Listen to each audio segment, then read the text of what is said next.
Welcome back to the show, everybody. This is the Upper Tier Podcast, the football podcast we bring you each and every week. If you could subscribe to the channel, hit that bell notification button, and of course, drop a like on the video. Loads of content again coming up this week on the back of a huge amount of content this week. But we are here. It is the Shankly sessions. It's a Sunday night. It is a preview for this Newcastle game. This game we are billing as the Monday Night Wars for all you wrestling fans. And that's how it has been on X and on social media. If you listen to the narrative out there from Newcastle fans and stuff like that, their narrative at the moment is that this is going to be an absolute bloodbath. But we shall see, because professional footballers don't actually act that way in 2025. That's for sure. And Alexander Isak wanting out of Newcastle has absolutely nothing to do with any of those Liverpool players. Now, this is always a fantastic game. It's always a competitive game. Great history between the two clubs, no doubt about it. So this will be another excellent game, I would imagine. It'll be hard fought, as it should be. I think a lot of the guys in there on the Newcastle side, the likes of Dan Burn and all, Trippier, Joe, Bruno, those guys, Harvey Barnes, they will rally the crowd up, and the crowd will be in full voice, and our job is to keep that crowd quiet from the first few minutes and stuff like that. Weather a little bit of a storm, I would imagine, because they will be out to prove a point. The crowd will be chanting all sorts of stuff. There's no doubt about it. It's going to be interesting to see how we line up as well, because, as you know, we will go through the team news and stuff like that. We are missing players in a key area that they could take advantage of if we're not careful. But just make sure you're liking, make sure you're smashing those likes up, folks, as well. Get the podcast out there and stuff like that. We thank you for tuning in, of course, this week. I will be back with Marky tomorrow night on the Monday mashup. We will be going through all the Premier League action, including that disappointing 1-1 draw with Fulham for Man United. We will be going through that with Marky tomorrow night. I didn't see the game because I had a great time today. Spent 5.5 hours on the Swift Care Clinic VHI with my wife Hilary, for no other reason but to be prescribed some antibiotics. So there you go. Make that make sense in 2025. But there you go. So yeah, we'll go through both teams. We'll have a discussion about that. We can have a discussion. If you are in the chat, let us know what your starting 11 is for Liverpool and what formation would you be going with. How do you feel about the situation, obviously, at right back, with missing Connor Bradley and Jeremy Frimpong until after the international break? How do you feel about that? And who would you put in there? Would you change formation? Would you stick with formation and put people in? I have a couple of views on that. I know what the narrative is out there at the moment, but I have a couple of views on it as well, and we'll drop them and see what we think. But before we start, let's go through some of the results over the weekend, first of all, as well, and then we'll get into this big game, massive game for Liverpool and Newcastle on Monday night. So we start off, go back to Friday night, and it was West Ham versus Chelsea. We know West Ham are in a huge spot of bother at the moment. Took the lead after 6 minutes with Paqueta, but Chelsea then took over from there, and it was absolutely insane. It was boys against men, really, And I was listening to some of the West Ham content creators online after the game and all, and they were extremely disappointed in their team. There is major issues there. And we did say, as part of our prediction show there a couple of weeks ago, that West Ham could be a team to keep an eye on, that they could find themselves in a lot of trouble because they had lost some talent and they hadn't really replaced it. Chelsea, on the other hand, looked like they had bounced back, showing us more of what we've seen in the Club World Cup. Plenty of players scoring. Pedro, Neto, Fernandez, Caicedo, Chalobah, all chipping in with the goals. And really, as a manager, that must be so satisfying to see a number of your players chipping in and scoring goals. Always really, really important. Rather than, that's why we've made the signings that we have this season, because we don't want to be over-reliant on Mo Salah to deliver 60 or 65% of our total GA. So from that point of view, really, really, really important. But that was Friday night. So then we move into Saturday. And of course, Saturday was very, very interesting. Some comments in here. Acers, United are concerned, utterly concerned or utterly finished. Keith saying, hey, Pat, geez, 5 hours. What a joke. Just to get antibiotics. I hope it was okay now. We got the antibiotics and she's taking them. So we let them run that course, Keith. It's fine. She got a filling the other day. And out of that filling, then her jaw swelled up and her neck swelled up and all. So she obviously got an infection. And she was finding it very difficult to swallow and very difficult to eat food and all that kind of stuff. And we just bite the bullet today, and we went up, and it It's just insane. And it was the wrong day to go up. If you're ever going to the VHI Swiftcare Clinic, guys, don't go on a Saturday or Sunday. Because as you know, that's when a lot of the sports in this country happens, which means that's when you get a lot of the underage injuries and all that kind of stuff. And I sat there today and it was just ankle and knee injury, one after the other, or arm injuries and stuff like that. And shout out, hope that woman's okay who came in as well. She had damaged her finger badly and her kids were very concerned. So I hope she's okay. But yeah, not nice. Not a nice way to spend your Sunday. Not a nice way to spend your Sunday when it's literally only your only day off by no one ever. Absolutely scandalous of a healthcare system in our country's ruined by government. We're paying VHI. I think we pay $2,500 of VHI a year for the 5 of us, and we're still walking in there and ponying up another €75. It's insane. Insane. Ruben Amorim will be sacked sooner than later. I don't know. They're gonna. It's going to have to get really bad. I think it'll run till Christmas anyway, but it'd have to get really bad. But we are seeing, like, I mean, from what I read, I didn't see this match at all. I seen a little bit on live scores and a little bit of the commentary towards the end. I think the last 15 minutes, I think Fulham were on the up. After Smith Rowe scored that goal, Fulham were creating chance after chance and stuff like that. And I think for United, reason for concern, but like a lot of teams as well, they have a lot of players to bed in and stuff like that. They've literally a new front line. And the reluctance to start Sesko obviously is an issue. Maybe that's the correct decision. Maybe it's not. He hasn't settled in yet. Apparently he hasn't got a house and stuff yet, which is an issue. Also, there's talk of potentially another big Saudi bid coming in for Bruno Fernandes and stuff like that. So we'll see. Indy had posted today on X, and he's been pretty on the mark with a lot of this stuff over the last 2 to 3 months anyway. So we will see what happens there. Obviously, if they lost Bruno. I mean, the thing about Bruno as well, like, Bruno's a 10. He's not an 8 and he's not a 6. He's a 10. And the problem that they have is they bought in 2 10s. And now they have the conundrum of playing Bruno out of position. And when they play Bruno out of position, he gets frustrated. And by the looks of things, he just starts chasing the ball like a madman. He's like a dog after a ball. And from that point of view, then it opens up that area. It changes the formation. It gives other teams the impetus. And before you know it, you're just kind of all over the place and stuff like that. And it's more out of frustration than that, I would imagine. Everyone knows how good Bruno Fernandes is as a footballer, and his GA is without question. But that was going to be a problem this year. And I said it on the previews and stuff like that. Playing him in that much deeper role, you better pray that who you've put up front replicates that GA return. If not, you're going to have issues and decisions to make. So we shall see. Keith's in. Stuff like that, you are better be safe than sorry, pal. Oh, yeah, absolutely. Absolutely, 100%. Rafa's head is completely gone by Saudi money. Listen, all our heads will be gone by that type of Saudi money. It's absolutely insane. I think my theory is coming true with my prediction with Nuno and Forrest getting sacked. Yeah, they kind of they've struggled, you know what I mean? Before I get into that, I probably want to talk Man City and Tottenham. Wow, talking about Jekyll and Hyde. I mean, Man City last week looked absolutely excellent. Cherky scoring, Reinders scoring and getting an assist and controlling the game. Haaland picking up a brace last week as well. They were absolutely phenomenal.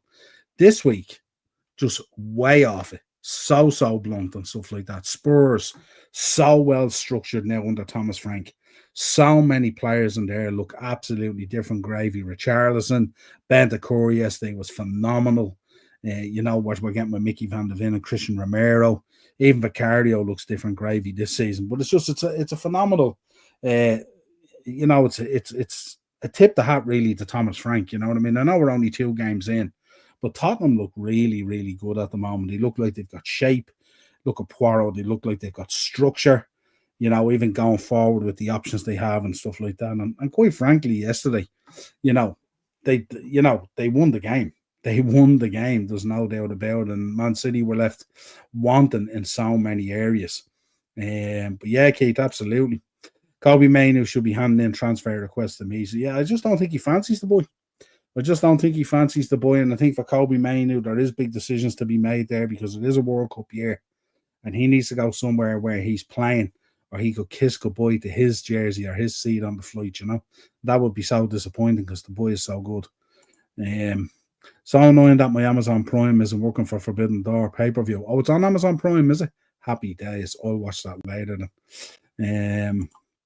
Everton, second goal. What a striker. Yeah, absolutely. Yeah, absolutely. Really, really good. What else happened? Let's go back onto Saturday as well. Brentford winning 1-0 against Aston Villa. Keith Andrews picking up his first win of the season and his first points. Really, really good to see that as well. Bournemouth picking up a win. Wolves again, serious trouble as well. And listen, don't sleep on Villa either. Villa have a lot of issues there as well at the moment and stuff like that. And also a lot of players there looking to different pastures new potentially. There is a week to go in the window, roughly 7-8 days or whatever it is at this stage, and we could see a lot of activity. I think when I looked at it yesterday or today, it's up to about 2.5 billion or something like that. Insane. And that's probably going to hit 3 billion. And we did say, if you remember, at the end of last season, we said that this window is going to be the window where teams absolutely blow the bag of players. And that's exactly what's happened. They've spent incredible money. My man is in the chat. Warren, what's the story, pal? Good to see you. Kyle was in with me last week, Warren. Dropped into the shop and all. We did a great chat and all. Love Kyle. We were actually chatting about you. I was asking how you're doing, stuff like that and all, and that you're back at it. You're creating content and stuff, so it's great to see you. So I hope you're doing well, Warren. Acers. TalkSport are reporting that Saka injuries aren't bad as first thought. We shall see. There we go, Warren. You can see City desperately need a new keeper. Well, they bought a new keeper. New keeper was playing yesterday. Don't forget, it's a new City midfield, and their defense isn't all that great. And defensively, yesterday they were in trouble. Ruben Diaz, he looks like a shadow of the player that he was and stuff like that. And not a whole lot has changed. I don't understand. Edison is sitting on the bench. They have Trafford and goals. We know he's not the answer. We know he struggled for, he had a reasonable season for Burnley in the Championship and stuff like that. But we know when he steps up to Premier League level, we've seen it. We've seen this story written time and time again. And if you've got a defence at the moment that has questions about it, and then you're putting that type of a keeper behind them, then you reap what you sow, really. You reap what you sow.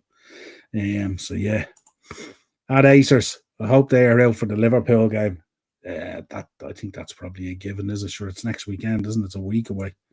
NXT Heatwave on Netflix at midnight. I won't be staying up for that. I am absolutely shadowed. I've had a crazy week. The new series of Spitting Images out on YouTube now. It's hilarious. Oh my God, Spitting Image. Remember that, Warren? Oh my God. That brings back so many memories, especially on a Sunday night. Remember during the Thatcher era and all. I remember the husband Dennis and everything and all. It was insane. Keith, you won't see both until after the international break. Yeah, absolutely. Well, they need a world-class keeper, I mean. They do, but I mean, like, I don't understand why if Edison is sitting out, I don't know whether Ortega was available or not, or if he's injured, I'm not too sure. But I mean, Ortega's the number 2. So if Edison is being sat down because he wants a move, I think he's talking about going to Turkey or something like that. If that's the case, then Ortega should be in the nets. And there's no reason for not doing that, So it's kind of weird, you know what I mean? Arsenal versus Leeds. Arsenal picking up a win, 5-0. Very comfortable in the end, but obviously Odegaard and Saka picking up those injuries will be very concerning for Arsenal. They do have a little bit of filler in there. They're slightly better prepared this year, but they're too talisman for them and stuff like that. But really, really disappointing from Arsenal in terms of the injuries, but a very, very good performance. Timber with 2 very, very good goals. Saka with the one on half-time as well. Rifled it in and stuff like that. Yerke's picking up his, and then the pen. Does anyone here, and I thought about it yesterday, does anyone here think that Victor Yerke should have walked over and handed that ball to Max Dillman yesterday for that penalty? It was a bit fucking... I know maybe they've installed him as the penalty taker, but I mean, they're 4-0 up. They're not going to lose. It was 90+5. Give the ball to the young lad. Let him have his moment. You know what I mean? Really, really disappointing, I thought, when he stepped up. And look, I don't know, I mean, he has his confidence. He scored. He won 4-0, you know what I mean? The young lad came on. He won the penalty as well. He was absolutely outstanding when he came on. He's a hell of a talent. 15 years of age. Why, oh, why would you not walk out and go, kid, go make an absolute star of yourself, you know what I mean? And even if you missed the penalty, so what? You still win a 4-0. It doesn't matter. Doesn't matter, That was my thought on it, John Major was like, yeah, he wasn't he? Absolutely. City has a great personal terms with Donnarumma. I've seen that as well, yeah. So I would say that's probably, I would imagine that's going to happen, I would say. 100%, yeah, absolutely, Acers. I really hope Liverpool get Isaac and Mark Gay deal sorted for next week before the deadline day. We really need 2 new signings. We do. We do. And the likelihood is, I think after Monday night, conversations are going to be had with Newcastle after that game. And I think if they can't come to a conclusion, I think Liverpool are just going to move on. I wouldn't be surprised as well if Liverpool are still in the race for Rodrigo. I know representatives met with him in London, and they're not doing that unless they're interested. Warren in with a question. Question for you, Niall. If Brendan walks out of Celtic, would you take him for the Ireland job? He is looking and sounding very frustrated. Oh, absolutely. I take Brendan for the Ireland job. I hold Brendan Rodgers in very high regard. Very, very, very high regard, without a doubt. So yeah, absolutely. The problem you're going to have there, Warren, is the FAI aren't going to be able to afford him. Brendan Rodgers probably costs a few quid, and that's really the problem for us at the moment. Is not necessarily who we want in and who we want as a manager. The problem is what we can afford. That's our biggest issue. Swear Strickland, aka Eze, looked emotional on pitch yesterday. He did, yeah, and it was a big moment for the kid as well, and a very good signing for Arsenal. And it's the kind of signings Arsenal should be making and stuff like that and all. Like you want to go in there if you've been the bridesmaid now for 3 seasons, you want to go in there and make signings that get that dressing room and lift it right up to the mill and show how serious you are about things, you know what I mean? And if that means you have to sit your captain down at times, if that means you have to change things around, then that's what you do. You pivot and you make changes and you do what you got to do, Otherwise, what's the point, Big up, Paul. Thanks for joining us, buddy. Hope you're subscribing. He'll stay at Palace. I presume you're talking Gahey, is it? You're thinking Gahey. I don't know. We seemed, I don't know, that match last week, he seemed very frustrated walking off at Glasner and stuff like that and all. And we will see. If we don't, we're going to be a little bit. I know the boy Leone came in. I know Joe Gomez is more or less back and all, but questions obviously over Joe Gomez's fitness, and he could be a guy we see tomorrow night. Don't be surprised. But we shall see. But I think a lot of business will be done this week as well. I think a lot of stuff is lined up, but it's just bubbling under that undersurface. Unfortunately, Arteta doesn't win trophies. Well, that's not unfortunate. That's fortunate for us. We're Liverpool fans, ISIS. We're Liverpool fans. So it's fortunate for us he doesn't win trophies. What else have we got there? Yeah, but a big win for Arsenal against Leeds. Not unexpected. I thought Leeds were very good in the first 20 minutes. And then I just think once that goal went in from Timber on 34, I think it was the obvious was going to happen, wasn't it? The obvious was going to happen, but I thought it was impressive for them in the first 20 minutes. Then we went to today. Crystal Palace drawing 1-1 with Nottingham Forest. Everton picking up a 2-0 win. First game at the new Goodison down there on the dock. Very, very impressive and stuff like that, as it should be. Get a win under your belt and a good win against Brighton. Any win against Brighton is a very, very good win, so always well worth it. And then United drawing 1-1 with Fulham. Bruno missing a penalty. Very, very unlike Bruno and stuff like that. As we know, there is talk in the press at the moment about another Saudi bid. Has his head been turned? Would he potentially take that deal? Would United want him to take that deal? Does it mean if Bruno takes that deal and United get that money, do they go back in straight away for Baliba? They really need that legs and that creativity in that midfield at the moment. It's absolutely void of it. And did he also sign the boy as a Lemans or something like that? Is it the Belgian goalkeeper? I think it is, who they're looking at as well, who looks a real good keeper and stuff like that. That's really what they need to do, Be in there is not the answer. We know Onana's not the answer. At this stage, Tom Heaton will be the answer the way they're going. So they need to bring in a keeper and they need to bring in a midfielder. Or you could find a situation where there could be a very long season for Man United again. So we shall see what happens. There's no way Gay is staying at Palace. They came out and said they won't let him go for free. Absolutely. They can't afford to be letting him go for free. I know we bid it. I know we'd a bid on the table at 30 and they wanted 35 or something like that. We'll trash it out and we'll get it sorted. Lots of stuff will be happening. Quite exciting because we'll be covering the end of the transfer window. I think it's next Monday night or something like that. We will cover that. Myself and Marky normally shunt it.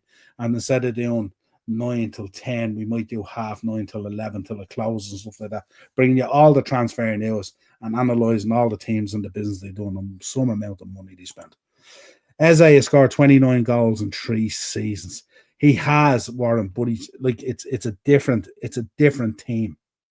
It's a different team and stuff like that. If you put him into that Arsenal team, he will score and he will create. And I really like him as a player. I think he's very, very impressive in the way that he plays. He has a real good eye for the game as well. And the beauty for you guys as well, that if you want, you can play him out on the left, which solves the Martinelli Trossard kind of situation, or you could play him in the midfield if you wanted to change from the Odegaard situation. Maybe that's the way it has to go. Let me know what you think, Warren. But I think he's a very, very good signing, and I think it's one that you were looking at, and you've been looking at for a number of seasons, and you've pushed the button on it, and now it's happened. And I could see only really, really good things for Eberechi SA at Arsenal. Cocaine can flying helicopter from Craven College immediately to the O2 Arena after United game. Absolutely, that's the pluses of being a multi-billionaire, isn't it? The pluses of being a multi-billionaire. So what did we make of the narrative on this? I put up the thumbnail. It's the Monday Night War. That's how I build it for the crack and stuff like that. A lot of talk from the Magpies fan base and stuff about what Joe Linton is going to do to our players, what Bruno Guimaraes is going to do to our players, what Dan Burn is going to do to our players. And sometimes you have to remind these fans that it's 2025 and you don't get away with doing that stuff anymore. And that it could be a very short night for Newcastle players if that's the attitude they go in with. Joanne, how are you? Hope you are good. I got your message on Instagram. I didn't get to come back to you on it. Sorry about that. I had a mental weekend between WWE being in town on Friday night and the kickoff on Saturday as well. And then between podcasting and work and dogs and everything, I was just flat out. But tops, Joanne, tops. I don't think SA is good enough. People get excited if they see pudding rolling down the road these days. Yeah, but you gotta admit, Warren, he's better than Martinelli. He's better than Trossard. And I would imagine he's better than Madueke.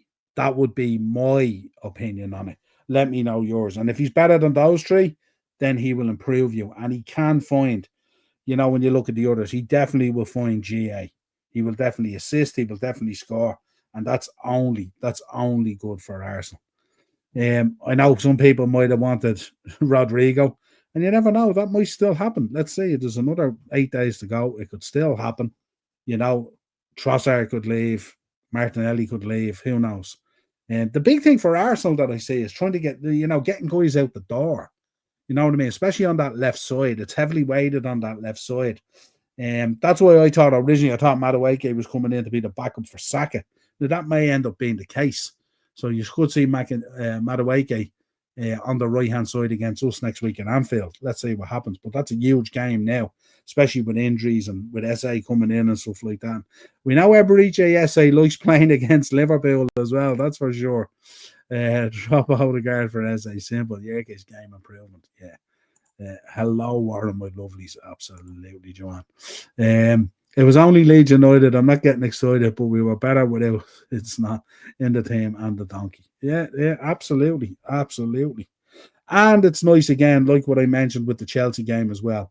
It's nice that you've goals coming from different locations and stuff like that. But the one thing I said, hand the ball to the kid for the penalty. There's no need. There's no need to pull rank. There's no need. What a fairy tale that would have been yesterday. That boy coming on, absolutely unbelievable on the right-hand side. Turns your man inside out, wins a penalty, and Victor Yerkes walks over, hands him the ball, put it on the spot, and he puts it away. That's the story out of yesterday's game that should have happened in my book. Very disappointed. God, no, I don't want Rodrigo to go to Arsenal. If anything, we need. Yeah, absolutely. And listen, plenty of teams will be in for Rodrigo. Make no mistake about it. I think the game tomorrow night needs a very strong referee. It does, Warren. Great point. And I think, there'll be a narrative going in there. Sky Sports and various other outlets will build up this game all day tomorrow to be, listen, this will be like Braveheart running down the hill with William Wallace. That's how they're gonna play it out. But it'll be a game of football. And if Stock keeps the boys grounded and says, go out and play a game, stick to your guns, support each other, all that kind of stuff. And we'll go through both teams, see where the danger is, and we'll talk especially about that right-back position. What do we think we're going to do? Hi, Joanne. How are you? Absolutely. Fraud will play Martinelli on left, SA in the 10, and Madueke on the right, and Yerkes up front at Anfield. And you see, that's what I'm looking at there now is that's nice. That's nice, I think. Because I think SA in that position gives you everything that Odegaard doesn't give you. So we shall see. Next week, we'll sort out the men from the boys. We shall see, Johan. We shall see. Rodrigo will be thrown the bag by City. Listen, City are not the only team this season throwing bags at people. Don't worry about that. They were in for Florian Wirtz and they were quick to back up. And Liverpool still have plenty of money to spend. There's no doubt about that. Just because we're trying to strangle people in the market doesn't mean we ain't got the dough. Yeah, so we shall see what happens there. Obviously, team news coming out. If you look at Newcastle at the moment, obviously Alexander Isak is kind of in exile at the moment, pushing for the move to Liverpool. He's the one big glaring miss. And of course, Willock is out as well. On the road to recovery, probably won't make this game. Other than that, Eddie Howe has a clean bill of health. For Liverpool, the big ones obviously are Jeremy Frimpong is out and Conor Bradley is out. So no one to deputise at right back. So the talk would be potentially Joe Gomez goes in there. The other talk would be that Dominic Szoboszlai goes in there. You could have Endo potentially going in there.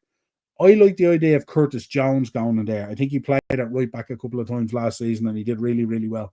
The one thing about Curtis Jones playing right back, picking up the ball, feeding it into Gravenberch and McAllister, his pass success and accuracy rate is absolutely massive. And he tends not to waste possession and stuff like that, which is really what you need from your right back, playing in a slightly different way.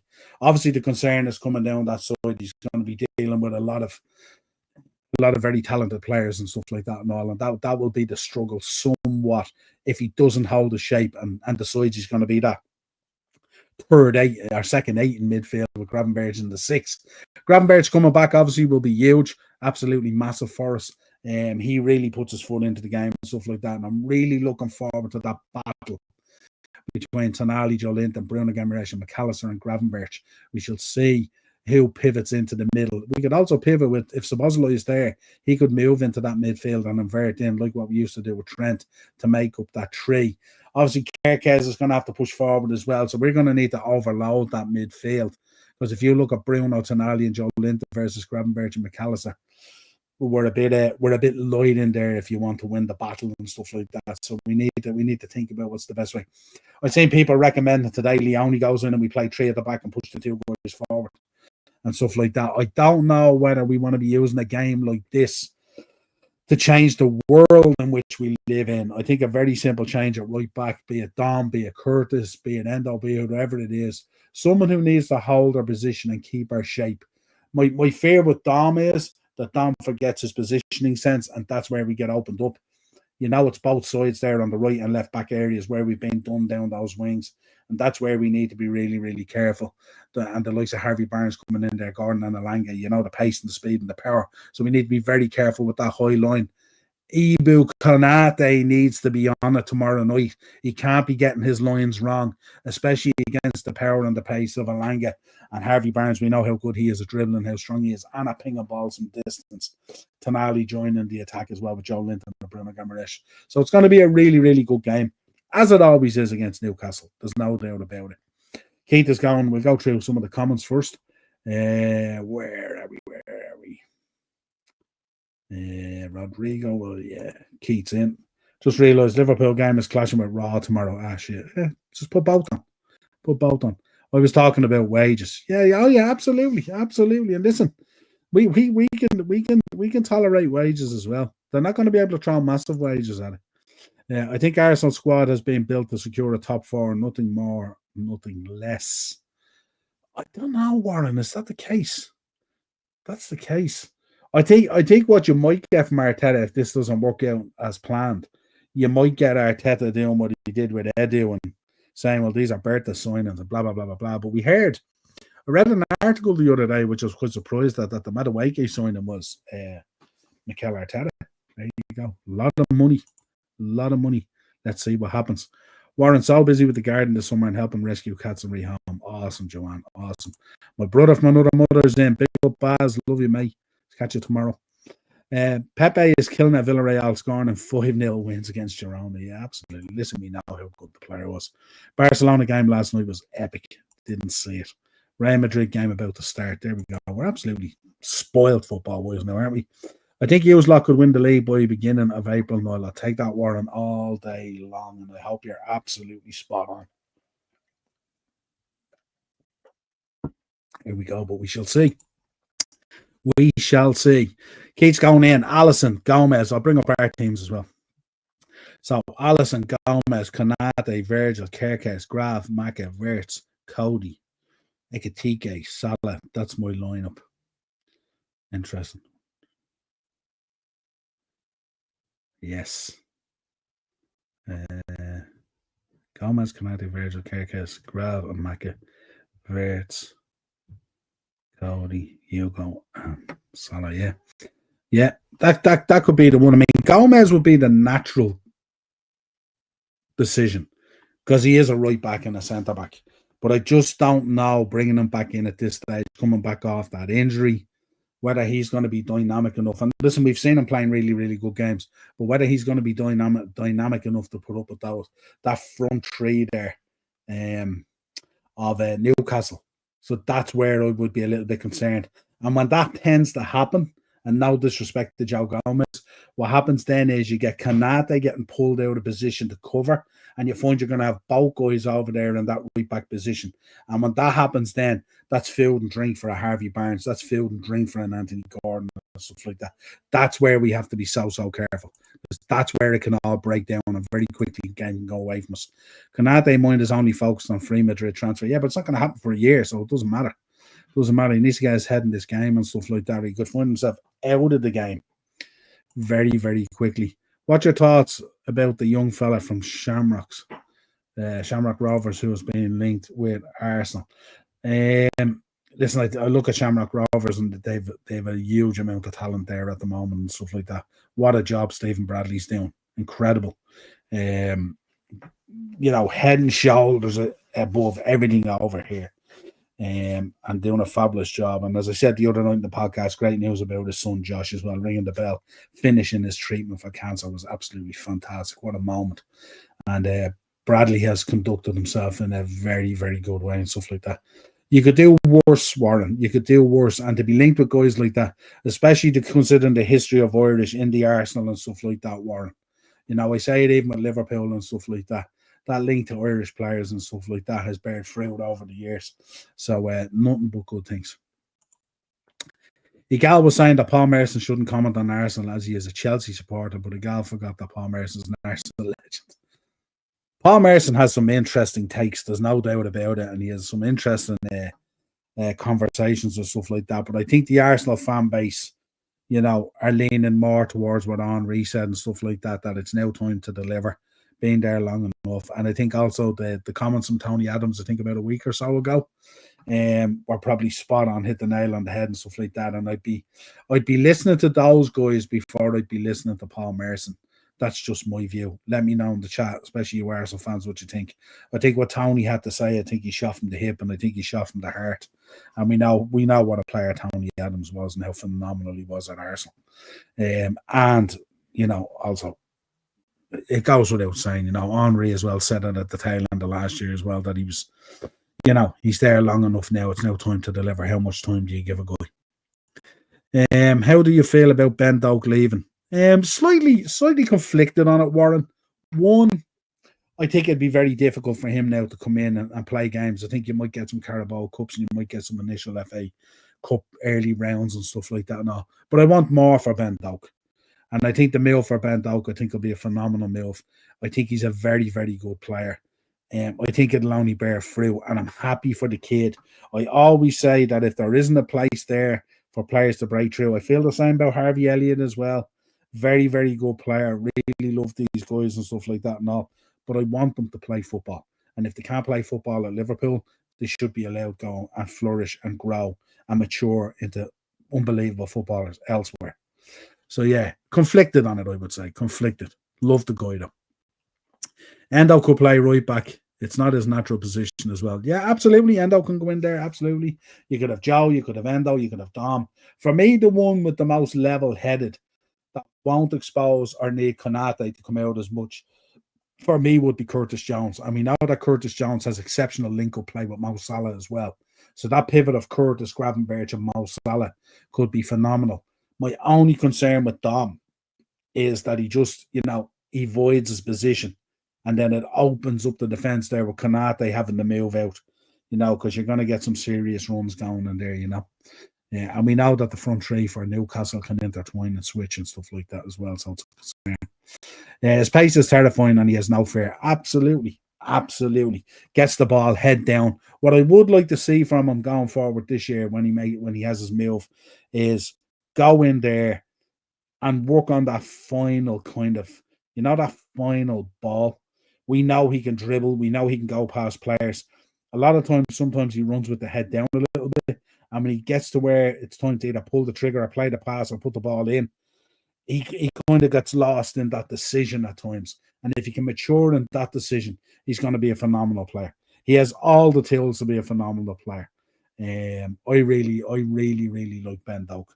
Yeah, but just, how many players can you have on your bench and stuff like that? And unfortunately for us, we're trying to uplift our bench as well. So obviously people fall off and stuff like that, but nothing for respect for these guys. And if Harvey goes to Spurs or whatever it is this week and stuff like that, nothing but the best from him and nothing but respect from him. I want these guys to play football. You can't sit on a bench all your career. This is a World Cup year. Some of these guys might have aspirations of being in that England squad come next summer and stuff. Got to go play football. Big up there. Got to go play football. I'd like to see Curtis play right back. There you go. Yeah, absolutely level-headed. Spot on there. Great shoot. I think it's a do-or-die season for Arteta. I would have said that, but I know some of the stories came out, and I don't know whether they're true or not. The Arsenal fans can tell us on this. Some of the stories came out that Victor Yerkes is a Bertha signing, and that Arteta actually was pushing for Benjamin Sesko. So when things like that happen, it kind of gives you a bit of a note, doesn't it? And that's the thing I would be interested to see. I mean, Edu was thrown under the bus with the power play there.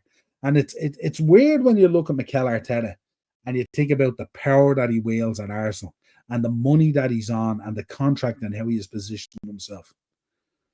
It's interesting. I'll tell you where you could see the move. You could see the move if things don't fix up very quick at Man City and you see Pep Guardiola walking out the door. That's when you might see Arteta pulling the trigger and heading to Man City. And I wouldn't be surprised. I would not be surprised if he's biding his time for that. We shall see. He needs to win a trophy or he has to go. As a Liverpool fan, I hope he doesn't win a trophy because I can't stand him. Yeah, but if you can't stand him, then you probably want him to stay. See, this is the catch-22 for us. You don't want him to win a trophy. I don't necessarily want him to go. Because I think the big struggle there for Mikel Arteta is mentally getting these boys over the line, getting these boys to win. And I think that's the biggest problem. And that's the biggest problem Klopp had. Klopp faced that problem at Liverpool as well for a number of years as well, in convincing these players that they had what it takes to step over that line, to make that leap. And once you get there, then great things can happen. But until then, it's always going to be the bridesmaid, never the bride. And that's the problem. I saw him destroy Vardy off for Scotland. I want to see him improve his finishing. Yeah, that's it. That final decision, Warren. That final decision. Everest is in. Big up Everest. Niall, hopefully we don't get any injuries tomorrow. Hopefully not. We shouldn't be going out with that in mind, though. We shouldn't be going out with that in mind, and we shouldn't be letting Slot should be his management skill in there and his coaching skill in there should be presented to these guys. This is another day at the office. It's another 3 points we want to put in the bag at the start of the season. Don't get caught up in the bullshit of, Joe Linton's going to do this, that, and the other, or Bruno Guimaraes or Dan Burn or whatever it is, going to do this, that, and the other. These are all professional players. You know what I mean? The one thing you could bank on, and I think you could potentially see a red card tomorrow night, and hopefully it's not for a bad injury and stuff like that. The question will be is, if things aren't going right for Newcastle after 20 minutes and Liverpool are on top of the game, what way does the crowd react? And again, they've tried to pin this Alexander Isak situation on Liverpool. It's not the case. It's not the case. There's nothing wrong with going in for a player. Newcastle have gone in for 16, 17 players so far this window. It's not a problem. Arteta has so much power, I can only see him leaving Arsenal if he walks. He probably won't walk, Warren, because he'd want that old wheelbarrow of money going out the door as well. But I think if he doesn't win something this year, that might be the opportunity for Arsenal to make the change. And it might suit Arteta as well if Pep exits Man City, because Man City might fancy Mikel Arteta up there. So let's see what happens. As mad as that is, but you just never know. Mikel Arteta would love that job at Man City. Make no mistake about it. Right, what are you going for predictions tomorrow night, folks? What are we thinking here? What way is it going to play out? Don't forget, Newcastle don't have a striker, and they might find it difficult tomorrow. Absolutely, but they do have dangerous players, and Harvey Barnes is a dangerous player. Gordon is a dangerous player. Elanga can be a dangerous player. Let's not sleep on the fact that these guys can do stuff. And also remember, from set pieces and from corners, you've got guys down in there like Dan Burn. You've got Fabian Schär arriving late the way he does and all stuff like that. So it's going to be a very interesting game. We need to be really careful. And you've likes of Trippier and Livramento, who I'm a really big fan of. Livramento. I'm surprised City haven't thought about that again and really gone in there. So he would be a phenomenal signing for City. Warren thinks Liverpool will win. I hope so as well. I'm going to put my neck out there. I'm going to go for a 3-1 win. A 3-1 win. I think the boy Ekitike, I think the skill him and Wirtz possess, I think it could be a very difficult night for Dan Burn and Fabian Schär. I think we'll probably pick up a number of free kicks on the edge of their box, and the two can put the ball in the back of the net. Big fan of Nick Pope as well. So very, very good keeper as well. So we shall see. But I think that's where you might have a problem. That Wirtz, Ekitike, Schär, Dan Burn. And I think the ref will be on it tomorrow night, and I think VAR will be on it tomorrow night. And I just hope and I pray that it's just a good, solid game of football between two Premier League teams really wanting to go at it and put on a spectacle. And that the narrative is not the background to all this Alexander Isak stuff, and that the game isn't ruined by referees and early cards and VAR decisions and punch-ups or whatever else it is, because that's not what this is about, and it's not what it should be about. And let's be honest here, we know Alexander Isak is for sale. We know we're going to come in with a bid after tomorrow night. We know Newcastle are going to accept that bid, and Alexander Isak more than likely will be a Liverpool player. So there's no point beating around the bush on this. There's no point getting head up on this. This 3 points is very big for Liverpool, and it's massive for Newcastle as well. So let's just go out there and have a real quality game of football, as we always do against each other. And remember, if you think back to the Carabao Cup, nothing but respect for Newcastle, and nothing but respect for Newcastle fans. The fact that we lost and I could have been down and stuff like that as well, I was extremely happy that Newcastle had won a trophy. Now, obviously, I wanted my team to win it, but the fact that Newcastle won it, and to see the fans, and to see the players, and to see the parade, and see all that stuff and all, it's hard not to smile. I have absolutely nothing against Newcastle fans, but I'm not going to come on here like a certain content creator and wish Alexander Isak a career-threatening injury. I'm not going to come on here and start comparing the sadness being felt by his players because he's not willing to play for the club anymore, and compare that to the tragedy of Diogo Jota. I'm going to leave that for stupid people in content creation that just absolute idiots in the way they compare things, and that's not the way it should be. And if that's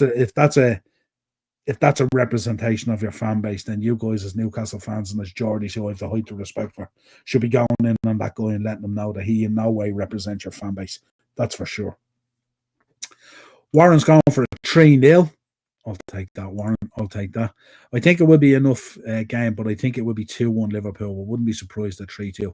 Could get a lot of goals. This Warren's going for a 4-0. Big up, Warren. I would love that, Warren. I would love that. Love a clean sheet, obviously. Look at those teams side by side. The difference in class between the two sides is huge. It is huge. And we know even last season, the difference there is Alexander Isak. But I really, really think Newcastle have dropped the ball on this. I think Newcastle should have negotiated on the 110 plus add-ons, and they should have negotiated back at the table, got the 130 in, and they should have signed the targets that they were going for much earlier in the window. And I think they've really backed themselves into a corner here. And now they have to try and have a massive week if this deal goes through. If they hold this out, it's going to be such a long season for them, isn't it? Such a long season. It's going to be real difficult. And they're trying to balance. Remember, they're in the Champions League as well. Champions League draw coming up real soon as well. It's going to be a real problem. Real problem. Can't expect that team to go out week in, week out, twice a week and do what it's supposed to do. We know that Trippier can break down. We know that Livramento at times has had injury issues. Dan Burn, Nick Pope, you know what I mean? There's players in there. They're not going to operate in that level. They're not going to operate in that level. And you need to go out, you need to get that money and make signings. You need to do, look at what we did with Coutinho, brought in Alisson and Van Dijk. That's how Newcastle need to be thinking. Are Newcastle a better side if they take 130 million of Liverpool's money and bring in 4 or 5 real quality players in this window? They're a much better side. And that's facts. You can't argue with that. That's facts. Because Isaac is probably not going to kick a ball again. And when you have the wealth to put him in the reserves for a year or for 6 months, stuff like that, you're only devaluing the player and you're going to get less and less for him. And you shouldn't be thinking that way. That's not how business works, working in spite of another team and stuff like that. It has to be a general acceptance at times. I don't see Newcastle getting 2 strikers. If they get 1 striker in, just let Isaac go after that. I don't think they should be. I think it's not after that. I think they should be getting Isaac done and get that money in. And once that money is there, then go out to the market. I think by selling Alexander Isaac, I think Newcastle actually present themselves to the market as a much bigger club and a much more, much more added type of club than like this has been fannying around all summer and stuff like that. And it's gotten to the stage where it's nearly amateur hour. You know what I mean? And it just needs to be done one way or another. And if we don't think we can sign him by tomorrow night after this game, I think you'll see us pivot very quickly. I think we'll move very quickly for Rodrigo. I think we'll move very quickly for Mark Gahey and stuff like that, and we'll structure it out. And that's the way. That's the way it's going to be. We don't mess around. We don't have the time to, and I don't think we fully have what we need to have that, that different season where we're going to retain the league and also, go for the Champions League in a big, big way. So I think we do need a centre-back coming in. I know we bought Leone in, but I think we do need a Mark Gahey in there to make a statement. And I think Isaac is pivotal to come in. But if you don't get Isaac, then maybe we go in a different way with Ekitike and we bring in Rodrigo and we decide how we're going to use Cody Gakpo and stuff like that. No, but we need players in there. This is going to be a war of attrition this season. And you're going to need squads. And especially if you're aiming at that level. If your level is you're putting down a statement that you want to win the league and you want to get to the final of a Champions League and have a chance of winning it and stuff like that. No, you've got to fundamentally put that money down to make it happen. I honestly don't know, Keith. I honestly don't know. If we sit down with Newcastle on Monday and we go, right, 130, and they go, no, fuck you. I don't know what else we say to Alexander Isaac. I just don't know what else we say. It will blow up something massive. Something massive. Nissan deal is almost done. I reckon he is an excellent striker. Yeah, I think so. We shall see. We shall see. Right, folks, as I said, I'm going to go with a 3-1, I think. I think we are susceptible to the set piece when you have Dan Burn and Sharon there and guys like that. I think they will cause us a little bit of problems. But hopefully we're a little bit more structured and organised tomorrow night. Hopefully we can maintain the ball a little bit more tomorrow night. The one thing I've noticed over the last week or so, plus the end of the kind of pre-season stuff like that, is we were coughing up the ball a little bit cheap and stuff like that. Last season we were a little bit more patient, hung on to the ball a little bit more, and we pass teams inside out and stuff like that. I'd like to see more of that tomorrow night. I just don't want it to be helter-skelter, if you like. I want it to be a bit more structured with a bit more of a plan and be a little bit more solid in that left and right back area. Now, don't leave those channels empty. Alanga will kill us with his pace. We need to be so careful. Virgil van Dijk's aura may not be enough in terms of pace, and if we're playing that high line Kanate, better be right in tune with that, that's for sure, because he hasn't been this season. If they turn down 130 million for Isaac, they will be absolute idiots, honestly, Niall. They won't get money like this as his contract is running down another year. Absolutely. And everyone knows he wants out. And, even if he comes back into the side, how is he going to feel and stuff like that? How is he going to be received? He hasn't had a pre-season, so it's going to take him the guts of a month to get up to speed. At that stage, Newcastle could be in trouble in the league. Newcastle could be in trouble in the Champions League. Who knows? You know what I mean? It's just, if they're doing this out of spite because they want to present themselves. Look, I'm a huge fan of Newcastle United. I love Newcastle United. I love the Geordies. I was delighted when the takeover happened. I was delighted when Ashley got out of there. I was delighted for those fans celebrating and stuff like that. But you have to have a sense of reality. You have to have a sense of reality. And while you're the richest club in world football, probably now, with the Saudi takeover and stuff like that, unfortunately, you can't get at a lot of that money. You have to build up your revenues through sponsorships, through success, through cementing yourself in the top 5 season in, season out, and stuff like that. You ain't doing that by having a player on strikers with 130 million and not selling them to Liverpool in spite of yourselves. That's not how big clubs operate. Big clubs go, oh, you want to go? Go ahead. Here's the door. Give me that 130 million. Look at United. United should be taking that money for Bruno Fernandes. And they should be bringing in Baliba. They should be bringing in the keeper. And they should be bringing in whatever else they want to bring in. They should be strengthening like crazy. And they will suffer if they don't make those decisions. There's no doubt about it. You know, we held on to Salah last year, absolutely no doubt about it. He had a phenomenal year, 60 or 65% of our total GA and stuff like that. We never thought that season would go the way it did. We never thought. We thought if we made top 4 last year, we would be delighted. Slot coming in, Klopp leaving, the whole narrative and stuff like that. It was just a really strange season. And we took advantage at times when other teams didn't, and other teams fell by the wayside when we gave them the opportunity and opened the door. So interesting stuff. Table doesn't lie. 38 games. Everyone can cry about VAR. Everyone can cry about injuries, all that kind of stuff. It's part of the game. Got to get on with it. You can't complain about it. I'm not on here complaining about Frimpong. I'm not on here complaining about Conor Bradley. I'm giving you solutions. I'm telling you who I think might go in there and who we could use. It won't be me on a match reaction if Liverpool get beaten talking about, oh, well, we'd know Frimpong or Conor Bradley. That's not the case. We've more than enough there to beat Newcastle tomorrow night. And if we don't, then questions have to be asked. How do you think Verts will do tomorrow, Niall? You think it will take time? Few more games to get used to the Premier League?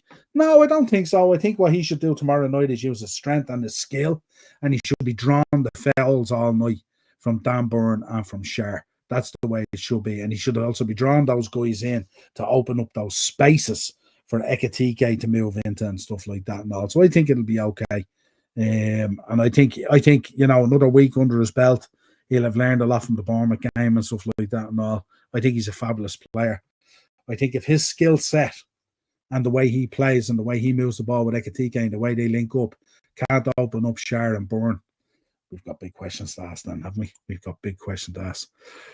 Right, folks, until tomorrow night, I will be back at 9 o'clock with Marky Monday mashup and go through all the results of the weekend. Plus, we bring you full coverage of the second half of the Newcastle game. I would imagine we'll be in around that time as well. But I will talk to you again real soon. Have enjoyed the rest of your weekend. Up the Reds. Let's do this.